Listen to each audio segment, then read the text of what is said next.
Hi and welcome back to the channel. Today we've got a story and it's going to be Coco, Pixar's Coco, brought to you by Autumn Publishing.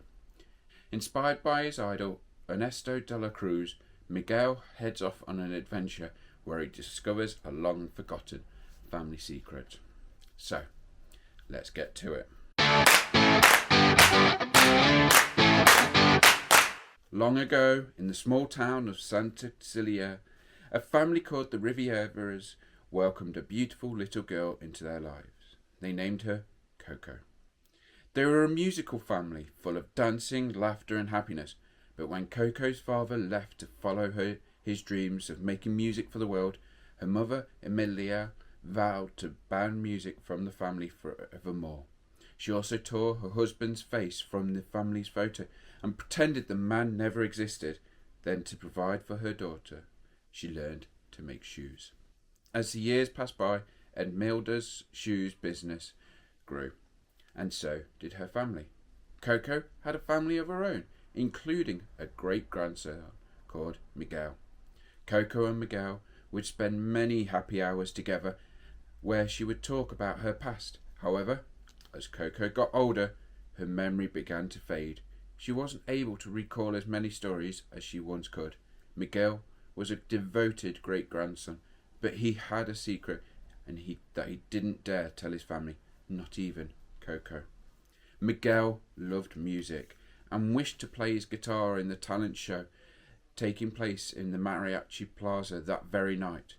There was only one who knew his secret: his best friend, a street dog called Dante. Miguel's idol was a famous musician, Ernesto de la Cruz, who had come from Santa Cecilia. The townsfolk adored de la Cruz. He had many hits, including the beautiful ballad, Remember Me. Unfortunately, he tragically passed away before Miguel was born. Miguel longed to tell his family about his love of music, but knew how they would react. Instead, he helped prepare for Dia de los Muertos, the Festival of the Dead. "It's the one night of the year our ancestors can come and visit us," said Miguel's grandma. Miguel patiently listened to his grandma, explaining the importance of the ofrenda, a sacred shrine. It was said that placing a photo on the sacred shrine meant relatives who had passed away were able to come back and visit the living once more. "Tonight is about family," she added. Later that evening, Miguel sat in his attic hideout, playing his homemade guitar and watching an old recording of his hero, de la Cruz. He then heard something that caught his attention. "When you see your moment, you mustn't let it pass you by. You must seize it," said the voice from the TV. Miguel jumped up. "No more hiding, Dante. I got to seize the moment. I'm going to play in Mariachi Plaza if it kills me." Guitar in hand, he headed out of the attic. Miguel sneaked through the house with Dante close behind. Suddenly, there was an almighty crash. Dante had pulled some chicken off the shrine, accidentally knocking over a frame with a torn photo of Imelda, Coco and Miguel's great-great-grandfather. It now lay broken on the floor. Miguel looked at the torn photograph and wondered why his family never spoke of Coco's father. He then realized the man in the photo was holding the same guitar as his idol, de la Cruz. Miguel was stunned. "Ernesto de la Cruz is my great-great-grandfather?" Miguel placed the photo in his jacket and raced to find his family. With the knowledge of who his great-great-grandfather was, Miguel explained to them all about his love for music. "I want to be a musician," he announced proudly. As Miguel began to play his guitar, his great-grandmother, who was very cross with Miguel, snatched it from him. "No music!" she cried, and smashed the guitar hard on the ground, breaking it into pieces. Despite his guitar being broken, Miguel was determined to play in the talent show. However, he needed a new guitar. An idea soon came to him, and Miguel ran straight to de la Cruz's tomb. Miguel saw the guitar hanging on the wall. It was definitely the same one in the family photo. "I need to borrow this," said Miguel, who gently lifted the guitar down and strummed a chord. As he played, glowing marigold petals floated up into the air and swirled around Miguel. The young boy started to feel very strange. As Miguel left the tomb, he was greeted outside by Dante and a few others, namely all of his relatives who had passed away. Not knowing why Miguel could see them or why they could see Miguel, the family decided to take him to the land of the dead. Mama Imelia will know what to do, said Papa Julio, Coco's husband and Miguel's great-grandfather. The Riviera family led Miguel across a beautiful bridge of glowing marigold petals. Wow, said Miguel, who was amazed by the bright light and peculiar-looking creatures of all shapes and sizes. The Rivieras explained that those magical creatures were called spirit guides. Soon Miguel was introduced to Mama Imelia. What is going on? She asked, confused as to why he was there and why he had her photo that should have been placed on the family shrine. Before Miguel could explain, Imelia held out a glowing marigold petal. She explained that with her blessing, this petal would allow Miguel to go back home and return the photo to the ofrenda. There was one condition. Never play music again, she cried. Unhappy with Imelia, Miguel ran off. Maybe if he had found Dela Cruz, he would give him a blessing with no conditions at all. As he headed outside, Miguel met a man named Hector, who knew Dela Cruz. The boy explained that he needed to find Dela Cruz in order to get a blessing to go home. Hector agreed to help him, but only if Miguel placed a photo of Hector on the shrine when he returned to Santa Cecilia. Miguel was more than willing to help if it meant meeting his great-great-grandfather. Hector was relieved to have the boy's help too, as this was his last chance to see his family before meeting the final death. This was the fate that awaited all dead ancestors forgotten by their living family. Not wanting to draw suspicion, Hector helped disguise Miguel with makeup. Then they set off. Meanwhile, Edmelda, using her spirit guide, Pepitita, to track down Miguel. Blowing a magical mist on the ground, Pepitita revealed a shoe print bearing an R. It's a Riviera boot, called Papa Julio, thinking it must belong to Miguel.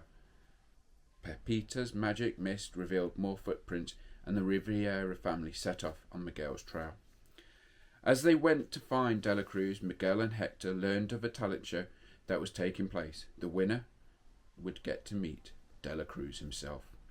It was soon Miguel's turn to perform. He jumped on stage and began to play. The crowd loved him, and it wasn't long before Hector and Dante were dancing along next to him. Just then, the Rivieras arrived at the show, looking for Miguel. Hector realized that Miguel had a blessing to leave this whole time. You lied to me, he cried. I'm taking you to your family. You only cared about yourself, shouted Miguel, who pulled away and threw Hector's photo back at him.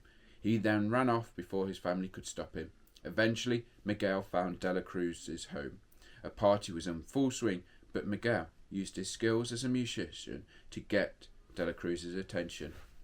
He walked towards Dela Cruz as he played his guitar, but tripped and fell into the pool. Miguel's makeup washed away as Dela Cruz pulled him out. Miguel told the singer that he believed he was his great-great-grandson. I need your blessing, he added, so I can go back home and be a musician. The rest of our family wouldn't listen, but I hoped you would. With a talent like yours, how could I not listen? Replied Dela Cruz, who placed Miguel on top of his shoulders. I have a great-great-grandson, he proudly declared to the crowd of people. After the party had finished, Dela Cruz was about to send Miguel home with his blessing. Suddenly, Hector stormed into the building, waving the photo Miguel had thrown at him. You said you'd take my photo back, Miguel, cried Hector. He then turned to Dela Cruz, someone who many years ago Hector considered a close friend, before things turned sour.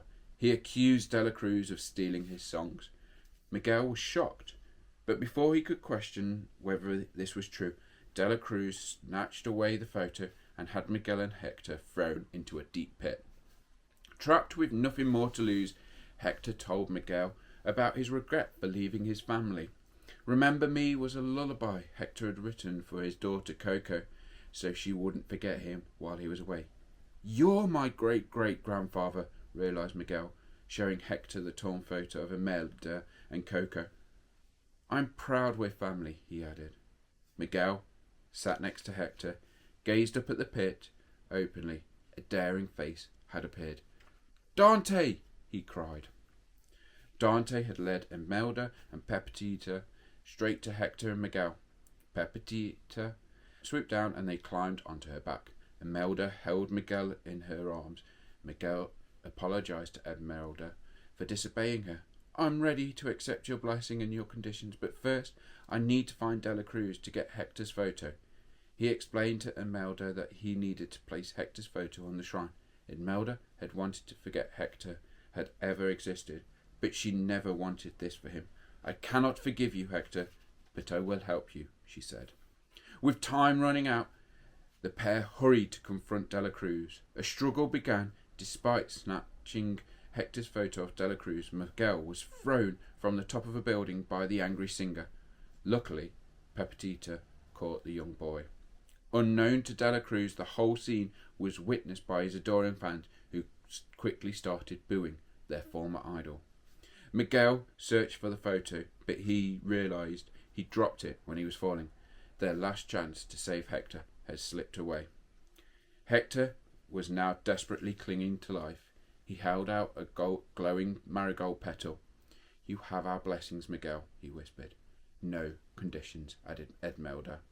Before he knew it, Miguel was back in Dela Cruz's tomb in Santa Celia. He grabbed the guitar and raced away to find his great-grandmother, Coco, in hope she would remember her father before it was too late. When Miguel found Coco, he quickly told her about the adventure. "I saw your papa," he said. "Remember, papa? Please, if you forget him, he'll be gone forever." It was clear Coco was struggling to remember. Miguel had an idea. He picked up the guitar and started playing Remember Me.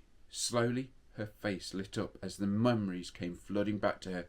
She remembered the song and, importantly, her father. Taking out an old book, Coco showed Miguel a torn photo of Hector. It was the missing piece of Imelda's family photo. Miguel smiled. He knew that the memory of Hector was saved and the Riviera family was once again united. Holding the guitar, which he now knew belonged to Hector, Miguel began to play. Once more, the Riviera family's lives were filled with laughter, dancing, happiness, and most of all, music. That is a story that was published by Autumn Publishing. Thanks for watching. I hope you enjoyed the story. Stay tuned for more stories each and every week. If you've got any characters that you would like any stories about, write them in the comments below and I'll see if I've got a book that I can share with you. Thanks for watching and I will see you real soon.